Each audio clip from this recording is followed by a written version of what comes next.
Cot పట్టుకోండి చూద్దామని సవాల్ మీకే విసిరాడు, కానీ అతను నేరుగా మళ్ళీ హైదరాబాద్కి వచ్చాడు. అంటే ఏ ధైర్యంతో వచ్చాడు? అంటే నన్ను అదే పట్టుకోలేదని టెక్నాలజీ తెలుసా, ఉంది. నాకు నా గురించి తెలియదు అనుకున్నాడా? లేలే, అసలు నేను చాలా ఇన్విజిబుల్గా ఉన్నాను, టోటల్గా ఇన్విజిబుల్. ఇంతవరకు ఏమీ నా గురించి అంతవరకు కూడా అతన్ని పట్టుబడేంతవరకు కూడా పోలీస్ కానీ తర్వాత ఇన్వెస్టిగేషన్ ఆఫీసర్స్ కానీ ఎక్కడ కానీ బ్యాక్గ్రౌండ్లో వర్క్ చేస్తున్నట్టు లీక్ కాలేదు. అది మెయిన్. ఒకవేళ అది మేము ఇంత బయట బాహాటంగా ఏదో చేస్తున్నాం అని అంటే దెన్ ఇన్ఫర్మేషన్ దొరకడం చాలా ఈజీ. అతను ఒక చిన్న సెల్ ఫోన్లో ఇక హైదరాబాద్లో ఏం న్యూస్ వస్తుందని తెలుసుకోవచ్చు. 1 second is enough. So investigation కూడా అంత ఛాలెంజింగ్గా తీసుకోవడము, దాని తర్వాత ఇన్వెస్టిగేషన్ కూడా అంత సీక్రెసీతో నడవడము, లక్కీగా మాకు ఆ క్లూ దొరకడం, అది కానీ కలిసి వచ్చినాయి. దేనికోసం హైదరాబాద్కి వచ్చాడు సార్? అంటే ప్రధానంగా ఫ్రెండ్ కలవడానికి వచ్చాడా, లేకుంటే వేరే ఏమైనా కారణం ఉందా? యాక్చువల్గా ఇక్కడ కొన్ని లావాదేవీలు కానీ అతని ప్రాపర్టీ ఉంది, అది అమ్ముకోవద్దాం, అక్కడ ఆల్రెడీ తీసేసుకున్నాం, మొత్తం అక్కడ షిఫ్ట్ అయిపోతున్నాడు కదా. ఇక్కడ వైజాగ్లో ఒక ప్రాపర్టీ ఉంది, అది కూడా మేము సీజ్ చేస్తున్నాం. సో ఇక్కడ హైదరాబాద్లో రెయిన్బో విస్టాస్లో లగ్జరీస్ ఫ్లాట్ ఉంది, సో అది అమ్ముకోవడము అవన్నీ. తర్వాత ఫ్రెండ్స్ని కలవడము, ఇది ఉంటుంది కదా, ఎంతసేపు అని సోలోగా ఉంటారు, ఫ్రెండ్స్ని కలవడం అనేది.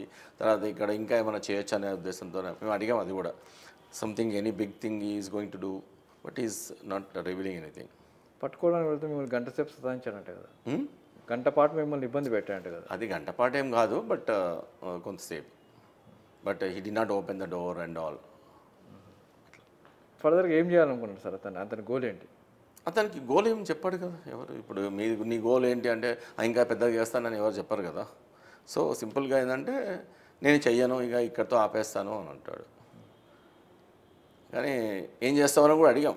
దాన్ని ఇప్పుడైతే చాలా మళ్ళీ అంటే టెక్నాలజీ ఉంది, మళ్ళీ అవైలబుల్ చేయొచ్చు. ఇది కాకపోతే ఇంకో రకంగా చేయొచ్చు, ఇంకొక రకంగా చేసి ఇంకా అడ్వాన్స్డ్గా చేసే ఆపర్చునిటీ ఉంది, అక్కడ ఫీజిబిలిటీ ఉంది. కానీ మేము చాలా వరకు నిజంగా టెక్నాలజీ ఉంది, దాన్ని మంచి పద్ధతిలో మంచి ఒక ఎథికల్ హ్యాకర్ కావచ్చు, లేకపోతే మంచి సాఫ్ట్వేర్ ఇంజనీర్ కావచ్చు, సాఫ్ట్వేర్ కంపెనీకి ఆ టెక్నాలజీ ఇంకా నువ్వు కొత్త కనుక్కోవచ్చు. అంటే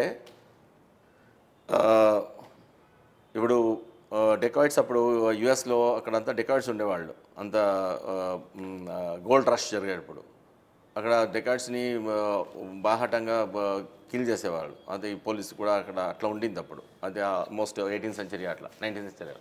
అప్పుడు కొత్త వెపన్స్ డెకాయిడ్సే కనుక్కున్నారు, కొత్త వెపన్స్ కనుక్కున్నారు, వాళ్ళే కనుక్కున్నారు. అట్లా వీళ్ళు కూడా కొత్త కనుక్కోవచ్చు. అంటే the more you are intelligent, the more negative way you can go. అలా కాకుండా ద పాజిటివ్ వే పోతే సొసైటీకి ఇంకా చాలా పెద్దగా కావచ్చు. 10,000 మందికి డేటా ఎట్లా చేసుకున్నాడో, 1000 మంది స్టూడెంట్స్కి దానికి ఇతను వేరే రకంగా పాజిటివ్గా చేయొచ్చు. ఏదైనా స్టూడెంట్స్ని ఎట్లా చదువుకోవాలి, ఎట్లా నేర్చుకోవాలి, ఆన్లైన్లో కోర్సెస్ ఎట్లా నేర్చుకోవాలి, అట్లా చేసుకోవచ్చు. సార్ అంటే ఇక్కడే ఉంటాడంటే మళ్ళీ కరేబియన్ వెళ్ళిపోతాడా? ఇప్పుడు ఆల్రెడీ ఇక్కడ ఉండడానికి వెళ్ళలేదు, ఎందుకంటే ఈ కేసు ఉంది కాబట్టి ఇక్కడే ఉండిపోతాడు ఇప్పుడు ఎంతగా అరెస్ట్ కాబట్టి. సో కరేబియన్ ఐలాండ్ సిటిజన్ ఇప్పుడు అతను ఇక్కడ పౌరసత్వం వదులుకున్నాడు, ఇక్కడ is no more Indian now. వీళ్ళు ఏం చేస్తారంట సార్? అంటే మళ్ళీ ఇలాంటివి చేస్తారంటే వేరేమని బిజినెస్ చేస్తా అని చెప్పాడు. అంటే అడిగాం ఏం బిజినెస్ చేస్తామని అంటే ఏమో తెలియదు, బట్ విల్ సీ అని. అది